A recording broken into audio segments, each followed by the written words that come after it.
New tonight at 5:30, we just confirmed a local school resource officer was fired after making offensive comments to a student. Our 13 Investigates reporter Sierra Putman started looking into the issue after a tip and learned the same officer was part of the IPD brawl back in the 90s. She explains what happened this time around and if he can work with kids as we move forward. The latest controversy surrounding Officer Tutsie involved a 9th grader here at Decatur Central High School, and the district ultimately fired him. Decatur Township Schools had Officer Paul Tutsie pictured on its website until recently. The district sent this termination letter to Tutsie on March 1st. He was fired less than a week after a student and their family reported he made offensive and racial in nature statements at the end of February. We don't know exactly what he said. The district would not release a complaint, saying it contained personally identifiable student information.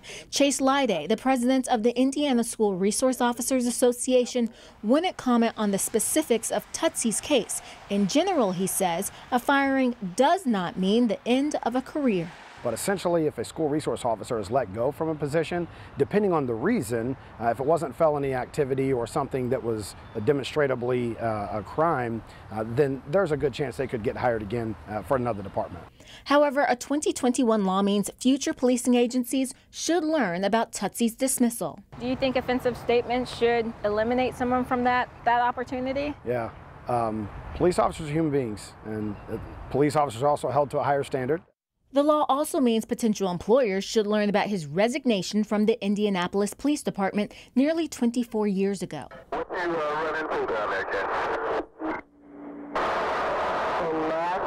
In 1996, Officer Tutsie and 3 other IPD officers were arrested and charged with felonies for what was then dubbed the IPD brawl. Off-duty officers reportedly got drunk at a baseball game, got into a fight with civilians, and reportedly yelled sexist and racist slurs. In '98, Officer Tutsie resigned from IPD and pled guilty to disorderly conduct. 3 additional charges, including felony battery and perjury, were dismissed. That same year, Claremont Police gave him a second chance as a reserve officer. In 2001, 13 News reported he was accused of roughing up a teen while working security for Indigo. We don't know what happened to that case. Indigo reports he was a contracted off-duty officer, and it doesn't have an employment or disciplinary history for Tutsie. Now, 20 years later, Decatur Schools fired Tutsie after he worked there nearly 8 years.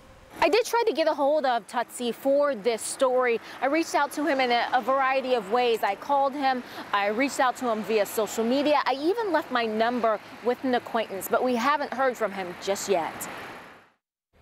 Okay, Sierra, thank you. If you are interested in learning more about what can lead to an officer being decertified, head to WTHR.com. There you're going to find the requirements as well as the link to the law.